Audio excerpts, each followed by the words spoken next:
आशुतोष स्वरूप जी ऋषिकेश से। हाँ, राधे राधे महाराज जी। महाराज जी, एक संत की दिनचर्या कैसी होनी चाहिए जिससे वो भगवत प्राप्ति आसानी से कर सके? हमें तो एक ही बात समझ में आती है कि यदि जीवन भर वैरागी को स्त्री का संसर्ग न हो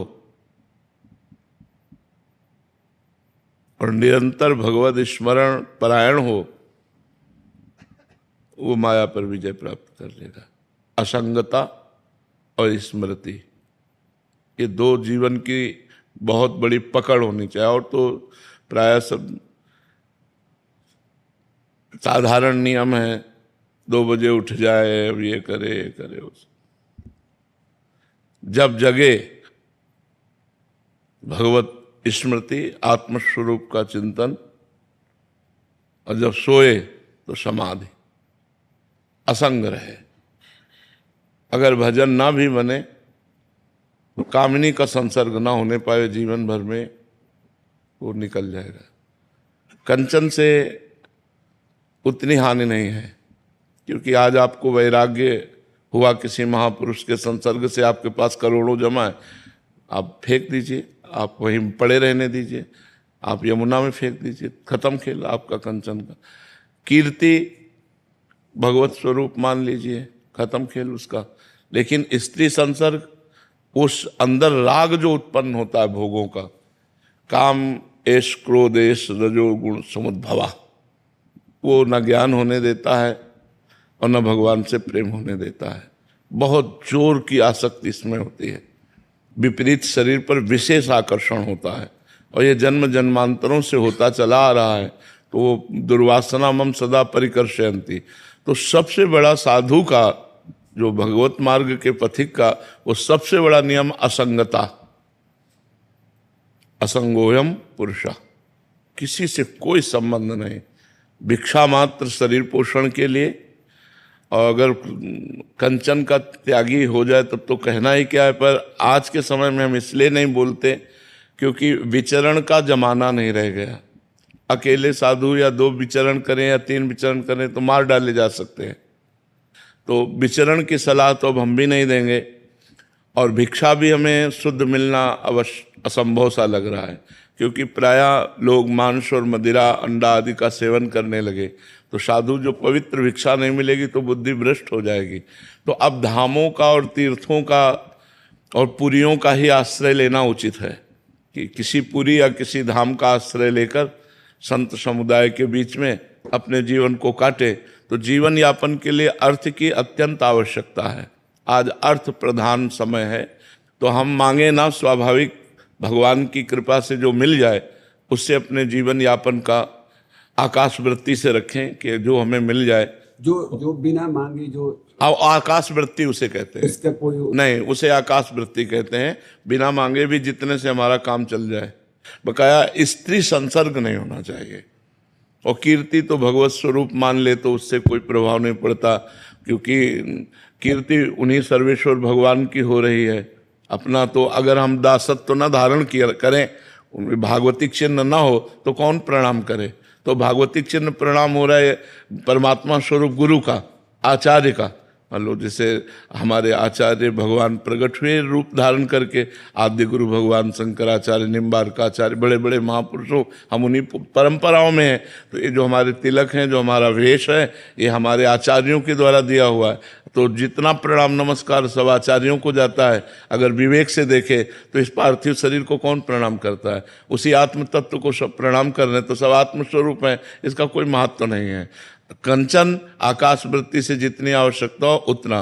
कामिनी किसी भी तरह से संसर्ग नहीं होना चाहिए। जब तक शरीर में दम है तब तक साधु को चाहिए कि असंग रहे।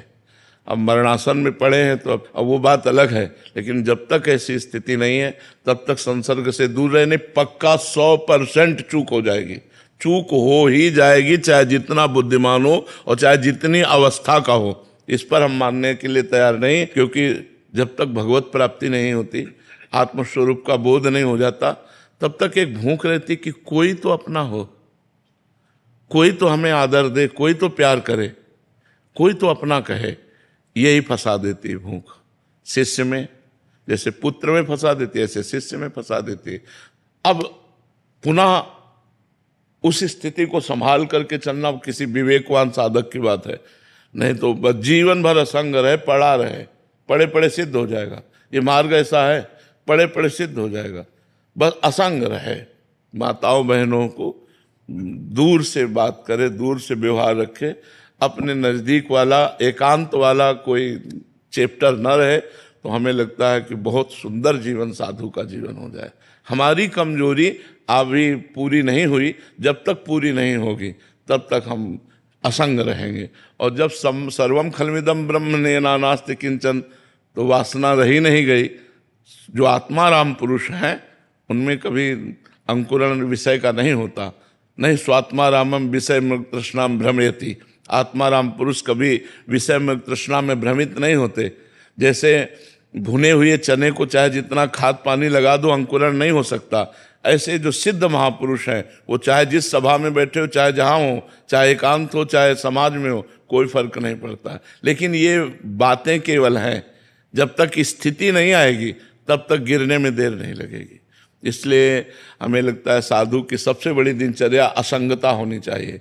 जिस दिनचर्या में संग है उसमें बहुत सावधानी पूर्वक व्यतीत करना चाहिए, नहीं तो असंग रहना चाहिए। असंगता ही साधु का जीवन है।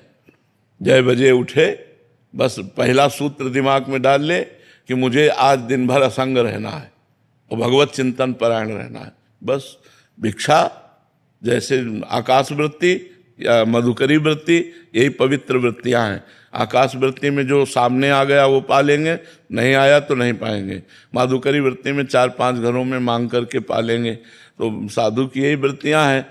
आकाश वृत्ति में आया कि अर्थ आ गया तो उससे व्यवस्था करके पा रहे हैं, और या तो माधुकरी वृत्ति से जी रहे हैं। बकाया असंग रहे, इस स्थिति आ जाएगी। हाँ अपने आप आ जाएगी अपने।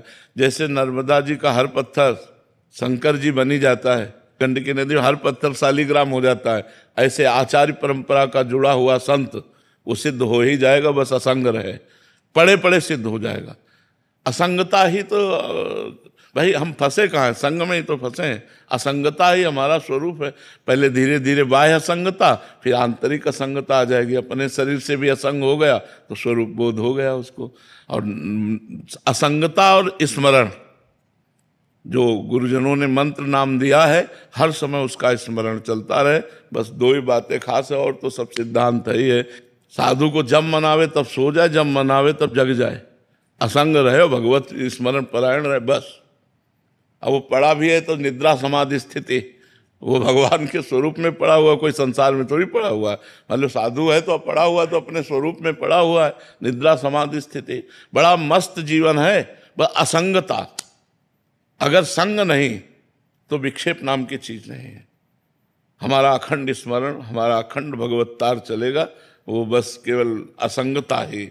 ये हमने पकड़ा है पूरे जीवन में कि असंगता ही जीवन का लाभ है। अब जैसे सुबह से जितने लोग सबसे, अब ये सब जो आप सब भगवत स्वरूप आए, जो एकांतिक में चर्चा हुई, बस 8 साढ़े 8 इसके बाद हम निकल गए। अब कल निकलेंगे हम 4 बजे फिर सुबह। इनमें से एक की भी छवि हमारे दिमाग में भगवान की कृपा से नहीं रहेगी कि अमुक व्यक्ति आया था। अब इसमें जगत मंगल हो रहा है, लोगों का कल्याण हो रहा है, ये भगवान जाने। हमें ड्यूटी दी तो बस ये बस ड्यूटी वाइज कर रहे हैं, और वो भी बड़ी कृपा से। बस आपने प्रश्न किया, उत्तर लिया, बस चल दिए अपने काम से काम। असंगता ही साधु का जीवन है। चाहे जिस संप्रदाय का हो, असंग रहे और नाम जप करे। तो असंगता से सारी दैवी संप्रदाय आ जाएगी। निर्भयता, ब्रह्मचर्य सब अपने आप आ जाएगा। असंग हो ना, आप किसी से कोई मतलब नहीं है। और जहां आपने संग किया, वैसे और उत्तम बात है कि कोई शिष्य न बना। हमने 3 नियम लिए थे जीवन में।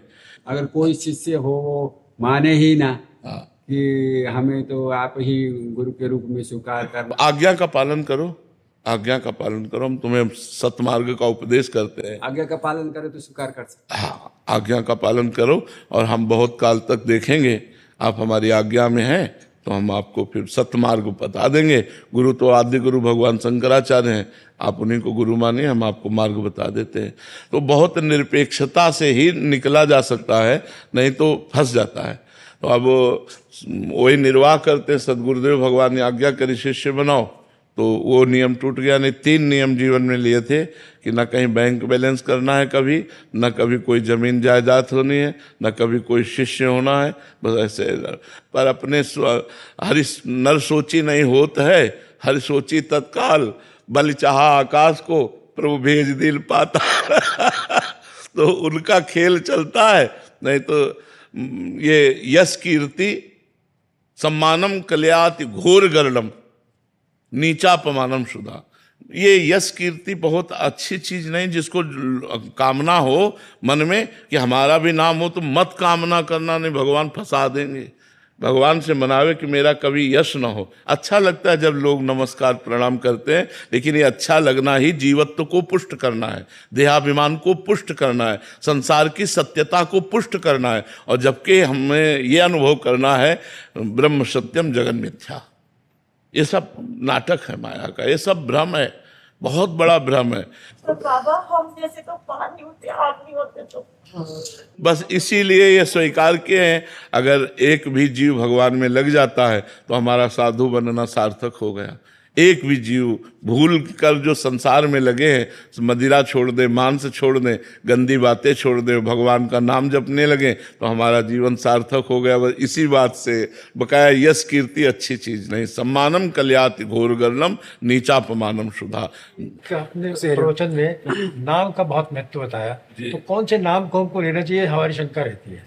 कौन से नाम को लें, हमारी शंका रहती है। हाँ, भगवान के अनंत नाम है, इसीलिए गुरु किया जाता है कि हमारी शंका मिट जाए। गुरु जो नाम दे दे, राम शिव कृष्ण हरि राधा, जो नाम दे दे उसी नाम को जपना चाहिए।